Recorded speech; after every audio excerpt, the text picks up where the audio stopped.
At the heart of our electronic equipment, PPTC devices are ready to provide protection in the event of an overcurrent condition. USB interfaces from 2.0 to now 3.1 Gen 2 require less and less capacitance for ESD protection devices to maintain signal integrity. PPTC devices protect against potential damage by quickly transitioning from a low-resistance state to a high-resistance state. Selecting the right PPTC requires knowledge of the circuit's operating current, maximum voltage, interrupt current, and ambient temperature.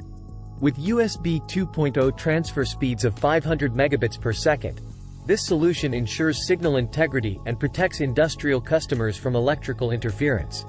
Choose an SMD or DIP package and make sure your circuit parameters match the PPTC's voltage and current ratings. USB 3.1 Gen 2 ESD on the TX/RX lines should have a capacitance of 0.5 picofarads or less and an operating voltage of greater than 3.6 V. From everyday gadgets to advanced automotive systems, PPTC devices play a vital role in keeping our technology safe and functional. A resettable fuse, abbreviated as PPTC, is used for overcurrent protection and can be used as an alternative to a current fuse. www.leiditech.com